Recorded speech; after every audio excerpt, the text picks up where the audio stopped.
Hello दोस्तों, स्वागत है आपका आपके अपने चैनल ज्ञान गुरु एकेडमी में। प्यारे दोस्तों, जैसा कि आपको पता है इस समय जो हम पढ़ रहे हैं क्लास 12 का फिजिक्स पढ़ रहे हैं। क्लास 12 के एनसीईआरटी फिजिक्स में आज हम पढ़ने वाले हैं गॉस का नियम, यानी कि गॉस प्रमेय आज हम पढ़ने वाले हैं बच्चों क्लास 12 के फिजिक्स में। प्यारे बच्चों, गॉस प्रमेय पढ़ने के पहले हमें कुछ आधारभूत टर्म्स का पता होना चाहिए, आधारभूत नियमों के बारे में कुछ जानकारी होनी चाहिए। तो सबसे पहले हमें कोण घन कोण के बारे में पता होना चाहिए। आपने पिछली कक्षाओं में कोण के बारे में तो पढ़ ही लिया होगा, ठीक है। क्या किया होगा, कोण के बारे में तो पढ़ ही लिया होगा बच्चों। तो आइए शुरू करते हैं। सबसे पहले घन कोण बताने के पहले मैं आप लोग को कोण बता देता हूँ कि कोण, ठीक है। सबसे पहले कोण समझ जाइए कि कोण क्या होता है, ठीक है। तो सबसे पहले यहाँ पे कोण क्या होता है बच्चों, यहाँ पे क्या करते हैं बच्चों, ठीक है, एक वृत्त की रचना कर लेते हैं। क्या करते हैं, एक वृत्त की रचना कर लेते हैं, ठीक है। यहाँ पे वृत्त हो गया आप लोग का।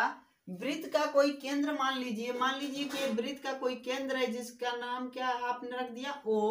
यहाँ पे इसकी कोई परिधि ले लीजिए। यहाँ पे परिधि, ये दो बिंदु हैं, ठीक है। मान लीजिए बिंदु A और बिंदु B, ठीक है। ये इनकी क्या हुई, परिधि हुई बच्चों। तो इनको क्या कीजिए, इसके केंद्र से इस तरह से मिला दीजिए। तो इनके बीच एक झुकाव हो रहा है, यहाँ पे एक झुकाव हो रहा है। ये दो किरणें हो गई आपके। तो दो किरणों के झुकाव को हम यहाँ पे कोण कह सकते हैं। क्या कह सकते हैं कि इनके बीच जो है झुकाव बन रहा है, तो यहाँ पे एक कोण बनेगा जिसे नाम हमने दे दिया थीटा अंश का कोण, ठीक है। यहाँ पे क्या हुआ बच्चों, अब यहाँ पे आप देख पा रहे हो कि यहाँ पे एक चाप सा लग रहा है। तो जैसा कि इसके पहले आपने क्या पढ़ रखा है, कोण का फार्मूला पढ़ रखा है। कोण को हम इंडिकेट किससे करते हैं, किससे दर्शाते हैं, उसको थीटा से दर्शा सकते हैं। तो यहाँ पे बच्चों एक क्या बन रहा है, तो लिख सकते हो कोण। कोण को आप इंग्लिश में क्या कहते हो बच्चों, एंगल, ठीक है। कोण बराबर क्या होगा, तो कोण बराबर होता है चाप अब बटा में त्रिज्या, ठीक है। चाप बटा में त्रिज्या, ठीक है। चाप बटा में त्रिज्या, ये हुआ कोण का फार्मूला। आप लोग का पिछली कक्षाओं में आपने इसको पढ़ रखा है, ठीक है। चाप क्या है बच्चों, ये है इसका चाप, ए और बी जो इस पे लगे हुए हैं इसका चाप है। और त्रिज्या क्या है, यहां से यहां तक की इसकी दूरी त्रिज्या मान लीजिए कि आर है, ठीक है। तो चाप जो आपका क्या है बच्चों, ए बी आपका इस पे क्या है, चाप है, ठीक है। अब ये स्ट्रेट लाइन नहीं है, इसको हम दर्शाएंगे इस तरह से, क्योंकि इस पे चाप है तो हम इस तरह से दर्शा देंगे। बटा में इसकी त्रिज्या, त्रिज्या क्या है बच्चों, यहाँ पे इसका आर है। तो हम यहाँ पे लिख सकते हैं ए बी बटा में आर। तो कोण बराबर क्या होता है, चाप बटा में त्रिज्या। यदि हमें वृत्त के केंद्र पर संपूर्ण कोण कितना होता है यह ज्ञात करना होता है, तो हमें पूरा चाप ले लेते हैं, ठीक है। यानी वृत्त के केंद्र पे संपूर्ण कोण कितना होगा, अगर यह ज्ञात करना होगा तो हम क्या करेंगे, पूरा का पूरा इस पे क्या कर लेंगे, चाप ले लेंगे। यदि इस पे पूरा चाप लिया जाए तब कोण बराबर क्या हो जाएगा बच्चों, यहाँ पे पूरा चाप लोगे तो पूरे चाप का मान क्या होगा, वृत्त पे पूरे चाप का मान कितना होता है, आपने इसके पहले पढ़ रखा है। पूरे चाप का मान होना चाहिए यहाँ पे 2 पाई आर बटा में, यहाँ पे त्रिज्या इसकी आर है, आर से आर आपका क्या हो जाएगा, कैंसल हो जाएगा। तो कोण बराबर कितना होगा बच्चों, यहाँ पे आपका कोण बराबर होगा आप लोग का 2 पाई, और कोण का मात्रक क्या होता है, रेडियन, 2 पाई रेडियन। यहाँ पे इसका मान ये होगा 2 पाई रेडियन, ठीक है। उसके बाद यहाँ पे आपने कोण के बारे में पढ़ लिया, तो थोड़ी सी जानकारी रखते हैं अब किसके बारे में, घन कोण के बारे में। तो घन कोण और कोण में अंतर क्या होता है, ये तो आपने कोण पढ़ा, यहाँ पे क्या पढ़ा बच्चों, एंगल पढ़ा, कोण पढ़ा। अब जस्ट इसी के बगल में पढ़ लेते हैं घन कोण। घन कोण किसे कहते हैं, इनको थोड़ा सा पढ़ते हैं बच्चों, घन कोण, ठीक है। घन कोण क्या है, पहली चीज कोण जो लग रहा था बच्चों, कोण जो लगा है ये क्या है, वृत्तों के केंद्र पे, लेकिन घन कोण जो लगेगा गोलों के केंद्र पे होगा। किस पे होगा बच्चों, गोलों के केंद्र पर स्थित होता है यह। तो सबसे पहले समझते हैं गोला और वृत्त में अंतर क्या होता है। मान लीजिए कि ये कोई वृत्त था, क्या था बच्चों, वृत्त था, वृत्त के केंद्र पे हुआ, लेकिन जब अब हम क्या करेंगे, घन कोण बनाएंगे तो यह गोला पे होगा। किस पे होगा बच्चों, गोला पे। तो फिर अंतर क्या होता है, इनको आज मैं आप लोग को समझाता हूँ। एक चीज बिल्कुल आप लोग टेंशन मत लेना कि आप फिजिक्स पढ़ रहे हो और 12th की फिजिक्स हो, 11th की फिजिक्स हो, या चाहे किसी भी क्लास की फिजिक्स हो बच्चों, परेशान होने की आपको बिल्कुल ज़रूरत नहीं है। अगर आप हमसे फिजिक्स पढ़ रहे हो तो श्योर हो जाओ कि मैं आपके एग्जाम तक बहुत ही अच्छी तरह से तैयारी करा दूंगा, फिजिक्स की न्यूमेरिकल के साथ करा दूंगा। बिल्कुल परेशान होने की ज़रूरत नहीं है। शुरुआती दौर है जिसकी वजह से आपको भी प्रॉब्लम फेस करनी पड़ेगी, हमें भी करनी पड़ेगी, ठीक है। तो परेशान ना होइए, जैसे जैसे एग्जाम्स का टाइम आएगा हम पूरे का पूरा आपका क्लास कवर कराएंगे। सबसे पहले बताते हैं बच्चों कि वृत्त क्या होता है और गोला क्या होता है। ये आप लोग का क्या है बच्चों, गोला है। क्या है, गोला है, ठीक है। और ये आप लोग का क्या है, वृत्त है। देखने में तो दोनों सेम दिख रहे हैं लेकिन सेम है नहीं, ठीक है। अब क्या होता है बच्चों, वृत्त और गोला में अंतर समझते हैं। जैसे मान लीजिए कि हमने एक कोई तार लिया है, कोई आप लोग को तार दिखाई दे रहा है। इस तार को जब हम इस तरह से मोड़ के इस तरह से बना देंगे, जब हमने इनको मोड़ के ऐसे बनाया तो देखिए अब ये बना आप लोग का, क्या बना, वृत्त बना। ये है आप लोग का वृत्त। इधर का इसका जो सारा का सारा भाग होता है वह इसका सारा का सारा भाग, यही आप लोग का क्या कहलाता है बच्चों, वृत्त कहलाता है। इसके इस पोर्शन से इससे कोई मतलब नहीं है, खाली है, भरा है, इधर का गोल है या नहीं है इससे कोई मतलब नहीं है। इसे सिर्फ आप मोड़ के क्या करोगे, बना दोगे। गोला होता है वह बिल्कुल आपके फुटबॉल के आकार का होता है, चारों तरफ, मतलब देख लीजिए क्या, हाँ यहाँ पे एक बॉल है।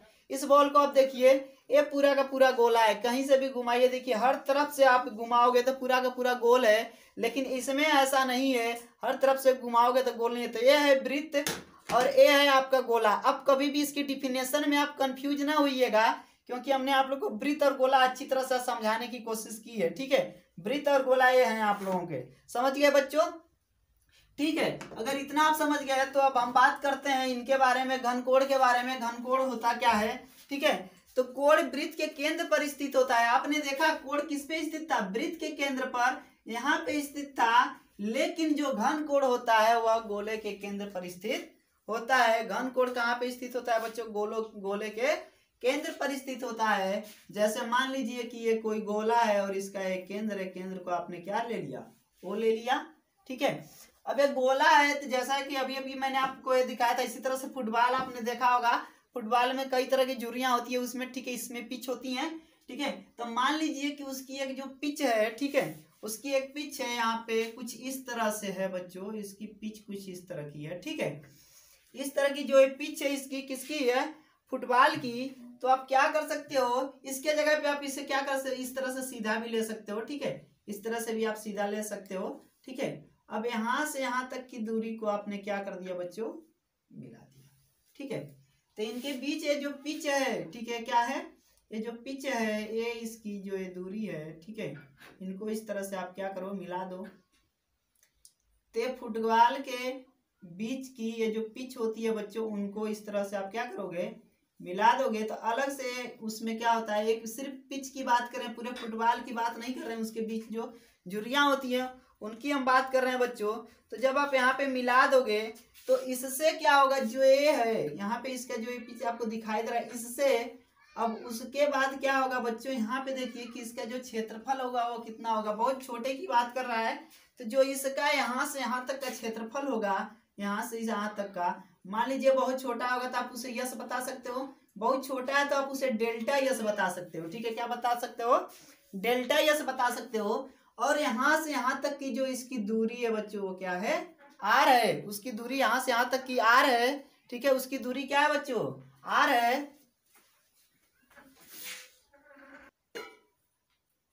अब यहाँ पे एक कोण जो बनेगा बच्चों इनके बीच, अब बिल्कुल एक शंकु के आकार का बनेगा। कैसा बनेगा, शंकु के आकार का, जोकर की टॉपिक के जैसा बनेगा।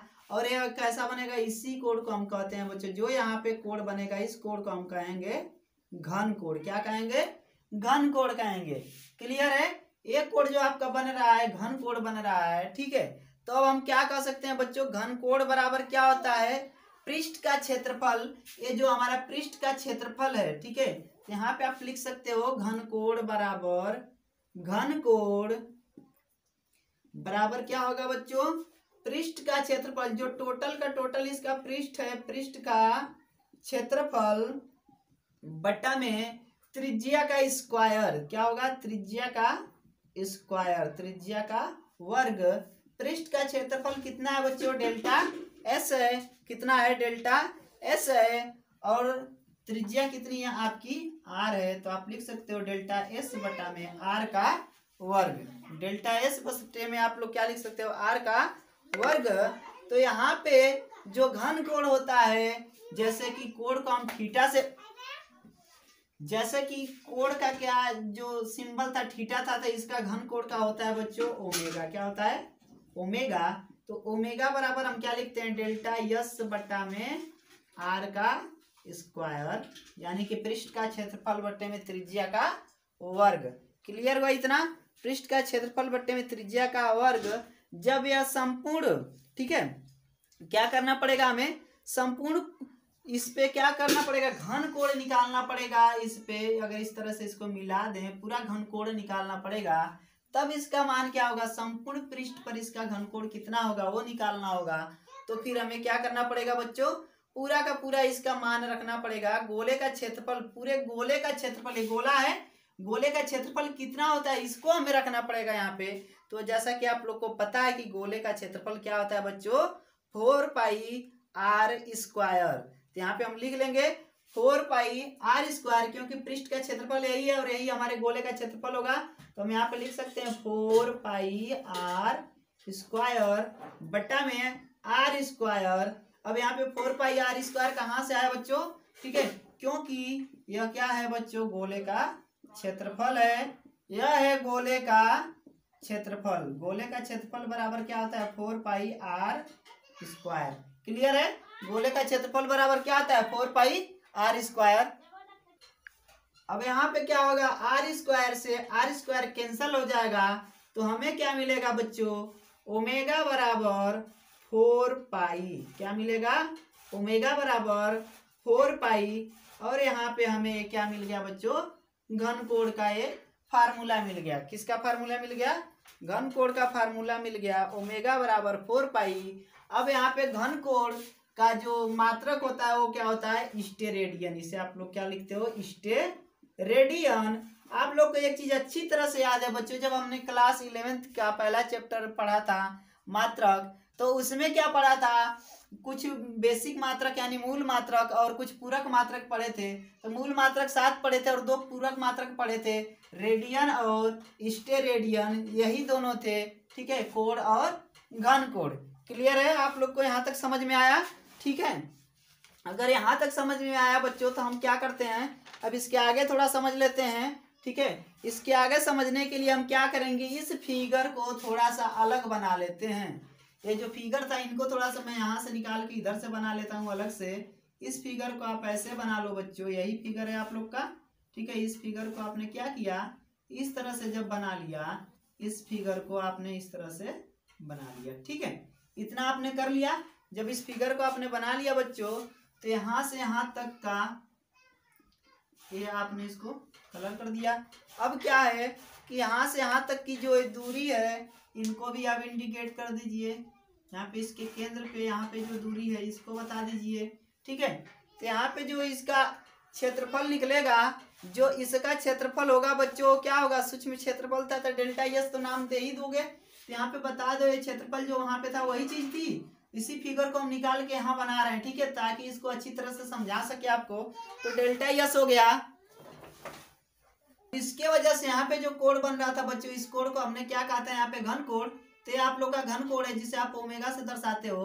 अब एक चीज यहाँ हमें समझना पड़ेगा कि हमने कक्षा 11 में पढ़ा था कि जो यहाँ पे क्षेत्रफल होता है, जो विस्थापन था आप लोग का, विस्थापन को हमने पढ़ा था कि वो एक अदिश क्या नाम राशि है, अदिश राशि है। जैसे लंबाई, क्षेत्रफल, आयतन, दूरी, ये सारी अदिश राशियां हैं। लेकिन यहाँ पे हमें जो पढ़ना पड़ेगा, यहाँ पे अब हम यहाँ पे जो पढ़ेंगे इलेक्ट्रोस्टैटिक्स में, ठीक है, यहाँ पे जो हम इलेक्ट्रोस्टैटिक्स में पढ़ेंगे बच्चों, विस्थापन को हमें पढ़ना पड़ेगा सदिश राशि।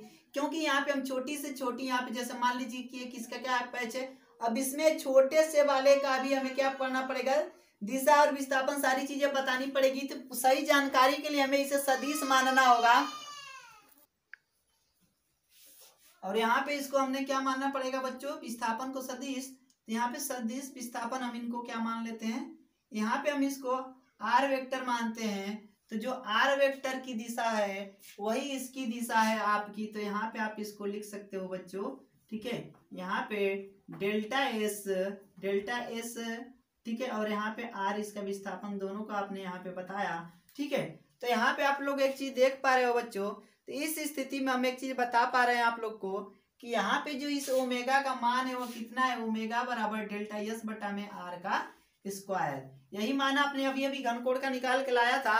तो यदि यह पृष्ठ आर कोण के साथ विस्थापन वेक्टर के साथ 1 डिग्री का कोण बनाए, अब यहाँ पे क्या हो बच्चों, यहाँ पे आर वेक्टर है, इसके साथ यहाँ पे 1 डिग्री का कोण बनाए, यानी कि अब यही इस चीज को मैं इधर लिखता हूँ। ठीक है, अब यही जो आपका फिगर है यहाँ पे, अब यहाँ पे एक कोण बना दे इस तरह से, अब यह घूम कर, ठीक है, इस तरह से यही चीज बना दे यहाँ पे।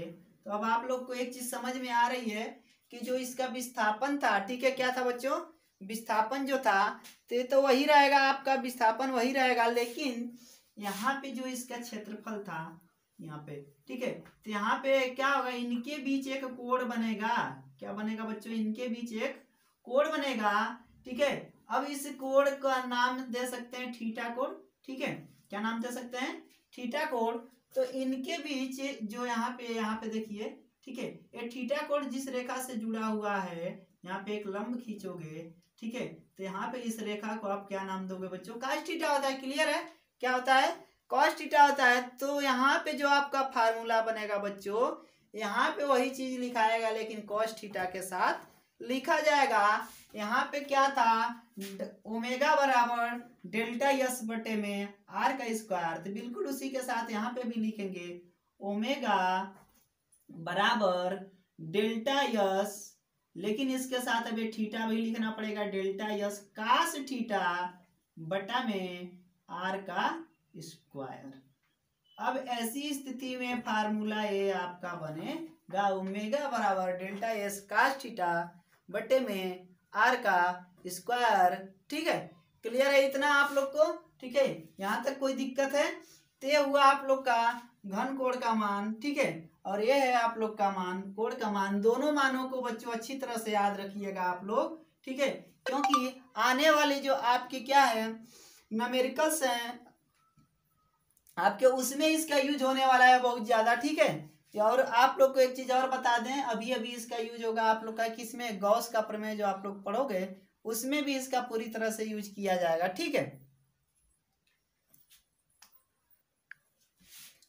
अब देखते हैं बच्चों विद्युत flux, electric flux. Electric flux होता क्या है, पहली चीज ये समझ लेते हैं, इलेक्ट्रिक फ्लक्स किसे कहते हैं। ठीक है, पहली चीज जैसा कि आपको पता है, किसी पृष्ठ के लंबवत गुजरने वाली वैद्युत बल रेखाओं की संख्या, किसी पृष्ठ के लंबवत, ठीक है, यहाँ पे आप लोग एक फिगर बना लीजिए, किसी पृष्ठ के लंबवत गुजरने वाली वैद्युत बल रेखाओं की संख्या, ये कोई आप लोग का पृष्ठ है और इसके लंबवत गुजरने वाली वैद्युत बल रेखाओं की संख्या, जैसे मान लीजिए इसके लंबवत चल रही है रेखा, ठीक है, किसी, ठीक है, अब यहाँ पे इसके लंबवत गुजरने वाली, ध्यान से देखिए, इसके लंबवत गुजर रही है। ठीक है, तो एक बार फिर से समझ जाइए, किसी पृष्ठ से लंबवत गुजरने वाली वैद्युत बल रेखाओं की संख्या को विद्युत फ्लक्स कहते हैं। इसी संख्या को विद्युत फ्लक्स कहते हैं। जैसे मान लीजिए कि आपका ये पृष्ठ जो है, ये आप लोग का ये बोर्ड है, तो इसके लंबवत अगर कोई रेखा इस तरह से गुजरे तो आप लोग का विद्युत फ्लक्स कहलाएगा। वो क्या आप लोग का कहलाएगा बच्चों, विद्युत फ्लक्स कहलाएगा, वही आप लोग का विद्युत फ्लक्स कहलाएगा। ठीक है, अब यहाँ पे मानते हैं कि एक और फिगर ड्रा कर लीजिए आप, जैसे कि यहाँ पे एक फिगर हम ड्रा कर दे रहे हैं। पहली चीज इनकी रेखाओं को खींच लेते हैं। ठीक है, ये इनकी रेखाएं हैं,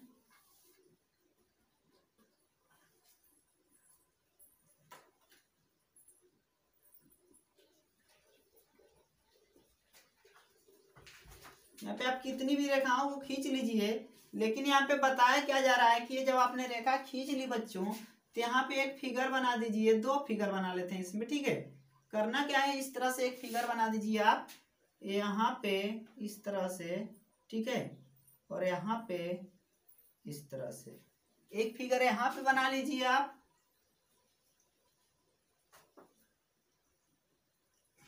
इस तरह से आपने फिगर बना लिया, इस तरह से आपने फिगर ड्रॉ कर लिया।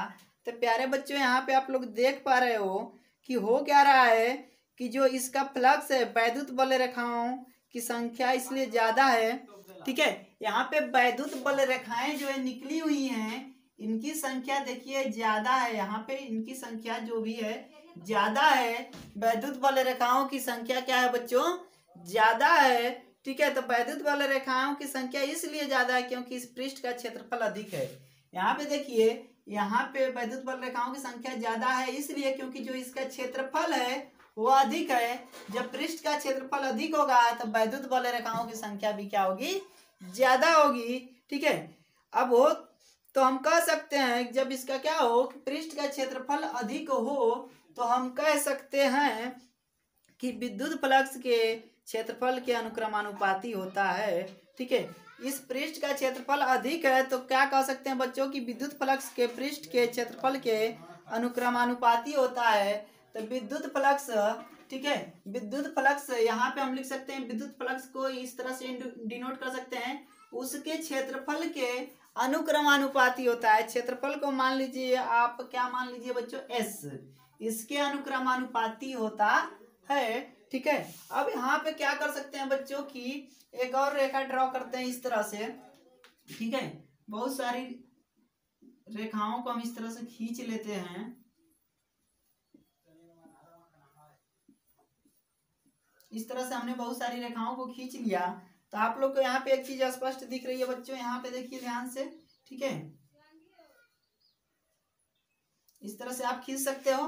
तो यहाँ पे क्या हो रहा है बच्चों? विद्युत फ्लक्स के पृष्ठ के लंबवत के, विद्युत फ्लक्स जो पृष्ठ के लंबवत के क्षेत्रफल के अनुक्रमानुपाती था, पृष्ठ के क्षेत्रफल के जो क्या था बच्चों? अनुक्रमानुपाती था।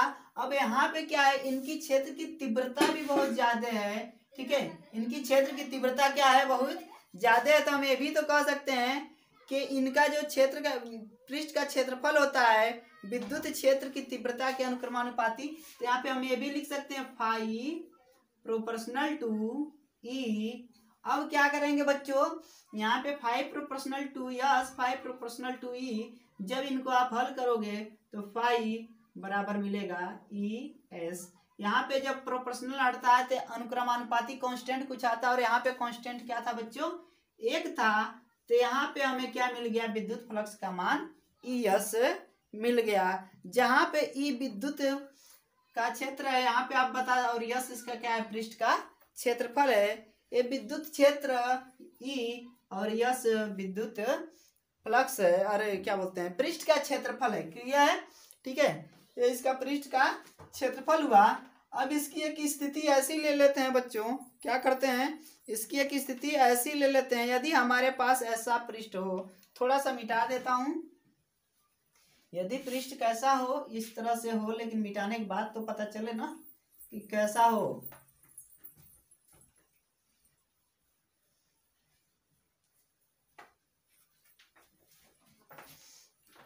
अब यहाँ पे देखिए, यदि हमारे पास ऐसा पृष्ठ हो, इस तरह से आपने खींच लिया, अब इनकी रेखाएं कुछ इस तरह से इधर की तरफ आ रही हैं। पृष्ठ इस बार हमारे पास कैसा हो बच्चों? इस तरह से हो। तो मान लीजिए इनका केंद्र ये है। ठीक है, तो यहाँ पे केंद्र और इनके बीच, यहाँ पे अगर आप देखोगे बच्चों, केंद्र और इनके बीच तो थोड़ा सा अंतर दिख रहा है। पहले वाली से और इस वाले में थोड़ा सा अंतर दिख रहा है। इन रेखाओं के बीच में जो कोण बन रहा है वो बच्चों कितने का बन रहा है? थीटा अंश का कोण बन रहा है। इन रेखाओं को आप इस तरह से खींच लिए हैं तो इनके बीच जो एक कोण बन रहा है वो कितने अंश का बन रहा है? थीटा अंश का कोण बन रहा है। तो आप एक चीज यहाँ पे फिर कर सकते हो कि इसे जब भी लिखेंगे तो हम क्या लिखेंगे? इस वाली लाइन के साथ यहाँ पे जो है बच्चों काश थीटा के साथ लिखा जाएगा। जैसा कि आप जानते हो कि जब हम इनके अक्षों के बारे में लिखेंगे तो दो ही होते हैं। ठीक है, एक अक्षीय और दूसरा निरक्षीय, एक्स अक्ष और वाई अक्ष। तो इन पे हम साइन और कास के बारे में भी बता चुके हैं। तो यहाँ पे हम क्या करेंगे बच्चों, जब इस अक्ष पे देखेंगे, जो थीटा वाला अंश का है, यहाँ पे जहाँ पे थीटा वाला कोण जिससे जुड़ा होता है उसे काश थीटा लिखते हैं। तो यहाँ पे भी वही चीज है। तो यहाँ पे जब हम इसका मान लिखेंगे, किसका मान लिखोगे आप? विद्युत फ्लक्स का। तो फार्मूला क्या होता है बच्चों? फाई बराबर ई यस, क्या होता है? ई, और इनका जो क्षेत्रफल है डेल्टा यस, ई डेल्टा यस। ठीक है, यानी कि बहुत छोटा सा क्षेत्रफल होगा तो डेल्टा यस ले लेंगे, ई डेल्टा यस। और यहाँ पे किसके साथ लिखेंगे बच्चों? कॉस थीटा के साथ। किसके साथ? Cos theta. ठीक है, ई delta yes cos theta. Clear है आप लोग को? कोई दिक्कत? अब यहाँ पे क्या करेंगे, इनकी जो हम निकालेंगे, अब यहाँ पे ए इसका फार्मूला हुआ बच्चों, ठीक है, जब ये स्थिति ऐसी हो। अब इनका जब हम मात्रक निकालेंगे बच्चों, फाई बराबर ई डेल्टा एस कास्ट थीटा, तो फिर इसका मात्रक क्या होगा, ये चीज आप लोग बता दीजिए हमें, ठीक है। जब इसका आप लोग मात्रक निकालोगे तो मात्रक क्या होगा, फाई बराबर ई यस कास्ट थीटा का मात्रक क्या होगा, तो आप लोग को पता है ई का जो मात्रक होगा, ई बराबर आप लोगों ने क्या पढ़ा है, F by Q, F by Q पढ़ा है। ई बराबर, क्योंकि आपने ई बराबर पढ़ा एफ बाई क्यू, तो एफ का मात्रक क्या होता है, न्यूटन, ठीक है, न्यूटन, और क्यू का मात्रक क्या होगा, कूलाम, क्या होगा, कूलाम। और यस आपका क्षेत्रफल है, तो क्षेत्रफल का क्या होगा, लंबाई गुणे चौड़ाई यानी मीटर का स्क्वायर। तो जो इसका मात्रक आ जाएगा बच्चों, न्यूटन मीटर स्क्वायर पर कूलाम, न्यूटन मीटर स्क्वायर पर कूलाम, ये इसका मात्रक आ गया, ठीक है। किसका, आपके विद्युत फ्लक्स का मात्रक क्या है बच्चों, न्यूटन मीटर स्क्वायर पर कूलाम। अब हम बात करेंगे बच्चों किसकी, गाउस के प्रमेय की। गाउस की प्रमेय, गाउस थ्योरम बच्चों, गाउस थ्योरम किसे कहते हैं, बहुत ही इंपॉर्टेंट है आप लोग के एग्जाम के दृष्टि से। बोर्ड एग्जाम में आप लोग का सामना इससे होना ही होना है, न्यूमेरिकल, और उस पे बेसिस जो आपके क्या होंगे, क्वेश्चंस आएंगे, सारी चीजें आप लोग की इसमें आएंगी। किसी बंद पृष्ठ से, समझते हैं इसकी डिफिनेशन क्या होती है, कोई भी बंद पृष्ठ है, जैसे मान लीजिए कि बंद पृष्ठ कुछ भी हो सकता है, ये आप लोग का एक बंद पृष्ठ है, या फिर कोई ये आप लोग का एक बंद पृष्ठ है, ठीक है। किसी बंद पृष्ठ से गुजरने वाला कुल अभिलंबवत विद्युत फ्लक्स, जो इससे अभिलंबवत, अभिलंबवत क्या बताया, इसके बिल्कुल अभिलंबवत गुजरना चाहिए, कुल अभिलंबवत विद्युत फ्लक्स, ठीक है। पृष्ठ द्वारा घिरे कुल आवेश, इनके बीच कुछ आवेश होगा बच्चों, मान लीजिए कि पृष्ठ से घिरा कुछ आवेश, यहाँ पे प्लस क्यू आवेश ले लिया, यहाँ पे प्लस क्यू आवेश ले लिया, पृष्ठ द्वारा घिरे कुल आवेश का 1/ε0 गुना होता है। क्या होता है इसके गुना, विद्युत फ्लक्स पृष्ठ द्वारा। मान लीजिए कि कोई विद्युत फ्लक्स है, ठीक है, विद्युत फ्लक्स को आप किससे इंडिकेट करते हो बच्चों, फाई से, तो किसके बराबर होता है बच्चों, किसी बंद पृष्ठ से गुजरने वाला कुल अभिलंबवत विद्युत फ्लक्स, जो इससे विद्युत फ्लक्स गुजर रहा है बच्चों, जो इसके अभिलंबवत वैद्युत बल रेखा, ठीक है। अब यहाँ पे किधर होंगी बच्चों, वैद्युत बल रेखाओं की दिशा कुछ इस तरह से होगी, बाहर की ओर, जब प्लस क्यू आवेश लिए हो तो वही चीज यहाँ पे भी होगा, बाहर की तरफ वैद्युत बल रेखाओं की दिशा होगी, ठीक है, वैद्युत बल रेखाओं की दिशा है। तो यहाँ पे क्या बताया जा रहा है, वैद्युत बल रेखाओं की जो दिशा है, तो यहाँ पे आपने अभी अभी पढ़ा है, किसी बंद पृष्ठ से गुजरने वाला कुल अभिलंबवत विद्युत फ्लक्स पृष्ठ द्वारा घिरे कुल आवेश का, ये पृष्ठ द्वारा कुल आवेश से घिरा हुआ है, तो कुल आवेश Q का, ठीक है, कुल आवेश का कितना होता है बच्चों, 1/ε0 गुना होता है, 1/ε0। यहाँ पे हम क्या करेंगे, आवेश में 1/ε0 का गुणा कर देंगे, तो फिर हमें क्या मिलेगा बच्चों, पाई बराबर Q का 1 में गुणा कर दीजिए, Q/ε0, ये आप लोग का क्या आ गया, मान आ गया। यही आप लोग का गाउस का प्रमेय है। पहले समझते हैं यहाँ पे कौन क्या है। ε0 के बारे में इसके पहले मैंने आप लोग को बताया था, निर्वात या वायु की विद्युतशीलता होती है, निर्वात अथवा वायु की विद्युतशीलता होती है, निर्वात अथवा वायु की विद्युतशीलता होती है, निर्वात अथवा वायु की विद्युतशीलता होती है। क्या होता है बच्चों, निर्वात अथवा वायु की विद्युतशीलता होता है कौन, ε0, ε0 ये क्या होता है, निर्वात अथवा वायु की विद्युतशीलता। बाकी क्यू आप जानते हो आवेश है, फाई को आप जानते हो विद्युत फ्लक्स है, ठीक है। तो यह है आप लोग का गाउस का प्रमेय बच्चों। फिर से एक बार समझिए, जब किसी बंद पृष्ठ से गुजरने वाला कुल अभिलंबवत विद्युत फ्लक्स क्या होता है, कुल अभिलंबवत विद्युत फ्लक्स पृष्ठ द्वारा घिरे कुल आवेश का 1/ε0 गुना होता है, तो उसी को हम गाउस का प्रमेय कहते हैं। और उसके लिए फार्मूला क्या होता है, फाई बराबर Q/ε0। क्लियर है, आप लोग ला लोगे फार्मूले को, ठीक है, कोई दिक्कत नहीं है। अब क्या है बच्चों की, इस फार्मूले का सत्यापन, प्रूफ, यानी कि हम इसको प्रूव करके कैसे लाएंगे। अगर एग्जाम में पूछ दे कि गाउस के नियम का क्या कीजिए, सत्यापन कीजिए, प्रूव कीजिए, तो हम कैसे करेंगे। आज हम इतनी आसानी से आप लोग को बताएंगे कि आप लोग चुटकियों में वो क्वेश्चन करके आओगे और आपके एग्जाम में आना बिल्कुल 100% है वो। ठीक है, तो आइए शुरू करते हैं गाउस के नियम का सत्यापन।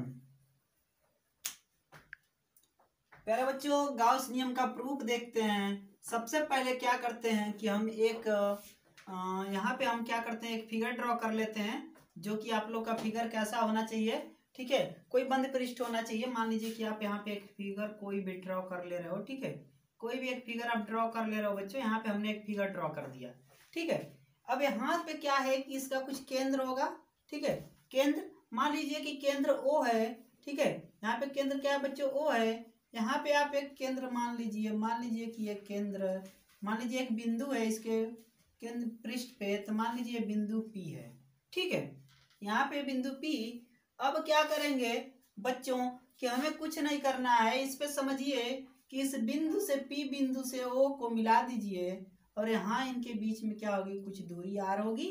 ठीक है, यहाँ पे इनके बीच की दूरी क्या होगी, कुछ दूरी R होगी। और यहाँ पे कोई मान लीजिए +Q आवेश है। क्या है, +Q आवेश है। तो इस स्थिति में क्या होगा बच्चों, यहाँ पे जो इसका क्षेत्रफल होगा, ठीक है, मान लीजिए कि इस पे किसी पृष्ठ की कल्पना कर लीजिए। यहाँ पे आपने एक पृष्ठ की कल्पना कर ली। मान लीजिए कि ये कोई पृष्ठ है, इसकी आपने यहाँ पे क्या कर ली, कल्पना कर ली। तो इसका कुछ क्षेत्रफल होगा, मान लीजिए बहुत छोटा क्षेत्रफल, तो डेल्टा एस इसे हम ले सकते हैं ds, डेल्टा एस। इस तरह से हम इसको लिख सकते हैं, ds लिख लीजिए या फिर डेल्टा एस लिख लीजिए। ठीक है, अब यहाँ से क्या है बच्चों कि जब आपने क्या किया कि पृष्ठ ले लिया, तो यहाँ पे इनके बीच जो क्या है कि यहाँ पे ध्यान से देखिए, इसको अगर हम इस तरह से, इस दूरी को अगर हम क्या करें, इस तरह से आगे बढ़ा दें, तो इनके बीच जो क्षेत्रफल है, ठीक है, क्षेत्रफल जो है बच्चों, ठीक है, यहाँ पे जो सदिश विस्थापन था वो R यहाँ पे होगा। और यहाँ पे सदिश विस्थापन के बाद क्या बता सकते हैं बच्चों, यहाँ पे जो इसकी विद्युत क्षेत्र की दिशा होती है, तीव्रता, वो भी आप यहाँ पे इसको इंडिकेट कर सकते हो। ठीक है, अब यहाँ पे जो कोण बनेगा, इनके बीच जो एक कोण बन रहा है, उस कोण को हम क्या नाम देंगे बच्चों, वो समझते हैं। तो यहाँ से क्या होगा कि इनके बीच एक कोण बनेगा। अगर यहाँ पे इसकी हम क्षेत्र तीव्रता को बता दें, तो यहाँ पे क्या होगा, एक कोण बनेगा, क्योंकि ये तो इसका क्षेत्रफल है ना डेल्टा एस यहाँ पे। ठीक है, तो इनके बीच एक कोण बनेगा बच्चों। इस कोण को आप कोई भी नाम दे सकते हो, थीटा कोण बता सकते हो। यहाँ पे क्या बता सकते हो, थीटा कोण आप यहाँ पे बता सकते हो। तो थीटा कोण बना हुआ है, तो यहाँ पे इस बिंदु पे बना हुआ है। तो इस बिंदु को आप हमेशा ही मान लीजिए, इस पे अगर लंब लोगे तो इसको आप क्या किसके साथ लिख सकते हैं, कॉस थीटा के साथ लिख सकते हो। कोई दिक्कत है? ठीक है, तो सबसे पहले इस +Q आवेश पर, +Q आवेश पर अगर हम विद्युत बल देखें, तो +Q आवेश पे कितना होगा बच्चों, +Q आवेश द्वारा P पर वैद्युत क्षेत्र। अगर +Q आवेश द्वारा P पर वैद्युत क्षेत्र निकालेंगे इस पर, तो क्या होगा, +Q आवेश द्वारा, यहां से हम शुरू करते हैं, +Q आवेश द्वारा P पर वैद्युत क्षेत्र, P पर जो वैद्युत क्षेत्र होगा बच्चों, उसका फार्मूला आपने पढ़ रखा है, E बराबर क्या पढ़ा है, 1/4 पाई एप्सिलॉन नॉट Q बटा में R का स्क्वायर। ये होता है E बराबर 1/4 पाई एप्सिलॉन नॉट Q बटे में R का स्क्वायर। मान लीजिए कि यह समीकरण नंबर 1 है आपका। क्या है बच्चों, समीकरण नंबर 1। यहाँ पे आपको एक समीकरण मिल गया, किस पे बच्चों, P पर जब आपने क्या किया, इसका वैद्युत क्षेत्र निकाला, तो आपको समीकरण नंबर 1 मिल गया। माना अब क्या करना है बच्चों कि मान लीजिए कि +Q आवेश द्वारा डेल्टा एस, सूक्ष्म पृष्ठ से गुजरने वाला जो फ्लक्स है, +Q आवेश द्वारा जो है डेल्टा एस पर, सूक्ष्म है हमारा ना क्षेत्रफल, ठीक है, इससे गुजरने वाला फ्लक्स। तो यहाँ पे हम लिख सकते हैं, माना +Q आवेश द्वारा डेल्टा एस, माना +Q आवेश द्वारा डेल्टा एस, ठीक है, यहाँ पे +Q आवेश द्वारा बच्चों क्या है, डेल्टा एस। ठीक है, डेल्टा एस सूक्ष्म पृष्ठ से गुजरने वाला फ्लक्स, डेल्टा एस के, ठीक है, सूक्ष्म पृष्ठ से गुजरने वाला जो फ्लक्स होगा, सूक्ष्म पृष्ठ से गुजरने वाला फ्लक्स, गुजरने वाला फ्लक्स, इतना आप लोग लिख सकते हो, गुजरने वाला फ्लक्स। अब यहां से जो इसके गुजरने वाला फ्लक्स होगा, तो अभी अभी आप लोगों ने फ्लक्स का क्या पढ़ा है, फार्मूला पढ़ा है, डेल्टा फाई बराबर ई कास थीटा। यहाँ पे ध्यान से देखिए, इनके बीच जो कोण कास थीटा के साथ लिखा जाएगा तो वो लगेगा, तो फाई बराबर आप लोग क्या लिखोगे, ई डेल्टा यस कॉस थीटा, ठीक है, ये आप लोग लिख सकते हो, ई डेल्टा यस कॉस थीटा। कोई दिक्कत है? अब समीकरण 1 में जो ई का मान था, मान लीजिए समीकरण 1 था, इससे यहाँ पे ई का मान पुट कर लीजिए आप, ठीक है। यहाँ से जब आप ई का मान पुट करोगे तो फिर आपको क्या मिलेगा ये देखना है। तो जब आप ई का मान पुट करोगे बच्चों समीकरण 1 से, ई का मान रखने पर, समीकरण 1 से ई का मान रखने पर, जब समीकरण 1 से आप ई का मान रखोगे बच्चों, तो फिर क्या होगा वो चीज देख लेते हैं। समीकरण 1 से जब ई का मान रखोगे तो ई बराबर कितना दिया हुआ है, ध्यान से देखिए, इधर मैं लिख देता हूँ, ई बराबर है 1/4πε0 क्यू बटे में आर स्क्वायर। तो यहाँ पे आप लिख सकते हो फाई बराबर ई की जगह पे 1/4πε0 क्यू बटा में आर का स्क्वायर, ठीक है। उसके बाद क्या लिख सकते हो, delta S cos theta, delta S cos theta, इतना आप लिख सकते हो। यहाँ तक कोई दिक्कत, ठीक है। यहाँ तक जब आपको दिक्कत नहीं है बच्चों, तो अब क्या करना है, यहाँ तो हम क्या निकाल रहे हैं, ठीक है, समीकरण ई में ये आपका मान। अब यहाँ तक जब हमने निकाल लिया तो पूरे संपूर्ण पृष्ठ पर विद्युत फ्लक्स का मान जब निकालना होगा, तो अभी तो सिर्फ हम इतने पे निकाले थे ना, इतने वाले पृष्ठ को लिए थे। इसी तरह से इस पृष्ठ इस पृष्ठ इस पृष्ठ को कर करके हमें क्या करना पड़ेगा, सब मान थोड़ा थोड़ा निकाल के जोड़ना पड़ेगा, तभी तो संपूर्ण पृष्ठ पर विद्युत फ्लक्स का मान आप निकाल पाओगे। तो इससे बचने के लिए हम एक मेथड अपनाते हैं बच्चों, जिसे कहते हैं समाकलन, ठीक है। क्या कहते हैं, अब हम समाकलन करेंगे इनके दोनों पक्षों का, इसका और इसका, दोनों का हम क्या करेंगे, समाकलन करेंगे, ठीक है। तो यहाँ पे जो फाई लिए हैं बच्चों, यहाँ पे हम डेल्टा फाई लेंगे, क्योंकि बहुत छोटा मान है फाई का, इसलिए हम डेल्टा फाई लेंगे। तो अब इन दोनों पक्षों का हम क्या करेंगे बच्चों, समाकलन करेंगे। तो समाकलन करने के लिए थोड़ा सा मैं इधर का इरेज कर देता हूँ, ठीक है। जब आप क्या करोगे बच्चों, समाकलन करोगे, चलो यहीं लिख देता हूँ, जब जगह नहीं रहेगा तो मैं ऊपर का इरेज करके लिख दूंगा, ठीक है।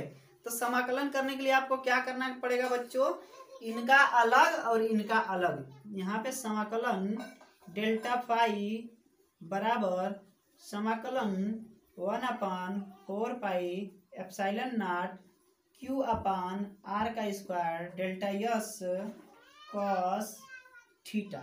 क्लियर है?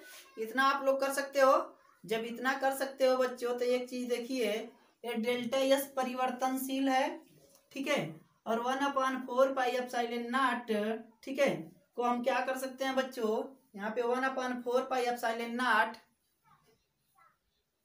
अब इनको हल करने के लिए पहले मैं इधर को इरेज कर देता हूँ, इनको इरेज जब मैं कर लेता हूँ अच्छी तरह से, तो फिर मैं क्या करता हूँ बच्चों, ऊपर ही बता देता हूँ। यहाँ पे देखिए ध्यान से क्या बताया जा रहा है कि जब ये डेल्टा फाई है, ठीक है, डेल्टा फाई, ठीक है, तो यहाँ पे क्या करेंगे, संपूर्ण पृष्ठ का क्षेत्रफल विद्युत फ्लक्स लेंगे। तो यहाँ पे हम फाई बराबर, यहाँ पे 1/4πε0 और क्यू, ये चीज आपकी कांस्टेंट है, तो हम इसे लिख सकते हैं, क्या लिख सकते हैं बच्चों, क्यू अपान 4πε0, क्या लिख सकते हैं, 4πε0। उसके बाद क्या कर सकते हैं, समाकलन, अब डेल्टा एस कॉस थीटा, अब बटे में आर स्क्वायर बचा हुआ है, डेल्टा एस कॉस थीटा बटा में आर का स्क्वायर, इतना हो गया। इतना आपने कर लिया, क्यू बटे में 4πε0 और डेल्टा एस कॉस थीटा बटे में आर का स्क्वायर। तो आपने पढ़ा है बच्चों कि डेल्टा एस कॉस थीटा बटा में आर स्क्वायर बराबर डी ओमेगा होता है, क्योंकि आपने ये चीज तो पढ़ रखी है, डी ओमेगा बराबर डेल्टा एस कॉस थीटा बटे में आर का स्क्वायर। तो जहां पे इतना ये है वहां पे डी ओमेगा हम लिख सकते हैं, बिल्कुल लिख सकते हैं, कोई दिक्कत है नहीं ना। तो फिर हम इसकी जगह पे हम क्या लिख सकते हैं, डी ओमेगा, तो फिर लिख सकते हैं बच्चों पाई बराबर Q upon 4 pi epsilon not, और इनके जगह पे क्या लिखेंगे बच्चों, डी ओमेगा। और डी ओमेगा का एक और मान आया था बच्चों, डी ओमेगा का एक और मान आया था, क्या मान आया था आप लोगों ने निकाल के लाया था, ठीक है। तो यहाँ पे आप डी ओमेगा का मान लिख सकते हो, क्या था मान वहां पे, ठीक है, क्योंकि जो डी ओमेगा बराबर आप लेके आए थे, क्या लाए थे, 4 पाई संपूर्ण पृष्ठ पे, यही था ना, ठीक है, गोले पे। तो इसको आप यहाँ पे अब इसकी जगह पे क्या रख सकते हो, 4 पाई, तो फिर आपको मिलेगा पाई बराबर कितना, क्यू बटा में 4 pi epsilon not multiply by, इसकी जगह पे क्या रखोगे, 4 पाई, 4 पाई से 4 पाई कैंसिल हो गया, तो फाई बराबर आपको क्या मिलेगा बच्चों, फाई बराबर क्यू बटा में एप्सिलॉन नॉट। और यही चीज आपको सिद्ध करके लानी थी, यही आप लोग को क्या करना था, सिद्ध करना था। तो प्यारे बच्चों आज हमने गॉस का नियम भी खत्म कर लिया, इसको प्रूफ भी कर लिया, घन कोण, कोण और विद्युत फ्लक्स सारी चीजें हमने आज के लेक्चर में कवर कर ली है। फिर भी आपकी कोई क्वेरी है तो आप जरूर उसे कमेंट बॉक्स में लिखें, ताकि आने वाली अगली वीडियो में मैं उसको जरूर से जरूर आपको बता सकूं। चलिए बच्चों, अगर आपको अभी तक हमारी वीडियो पसंद आ रही हो तो लाइक जरूर करें और साथ ही अपने दोस्तों में शेयर भी करें, और हमारी आने वाली वीडियो का नोटिफिकेशन आप तक पहुंचे, इसके लिए अगर आप सब्सक्राइब नहीं किए तो जल्दी से जल्दी सब्सक्राइब कर लीजिए। चलिए मिलते हैं अगले वीडियो में, लेकिन एक चीज़ आप लोग को फिर से कहना चाहूँगा कि बिल्कुल परेशान ना हुई, फिजिक्स जब हमने पढ़ाना शुरू कर दिया है तो आपके एग्जाम के लिए बेटर तैयारी करा के भेजूंगा, जितना ज़्यादा हो सकेगा सारी चीज़ें मैं आप लोग को, जितना मोर देन सफिशियंट आपके बोर्ड एग्जाम के लिए होगा उससे कहीं ज़्यादा मैं आपको पढ़ा के भेजूंगा। प्यारे बच्चों चलिए मिलते हैं अगली वीडियो में, तब तक के लिए धन्यवाद।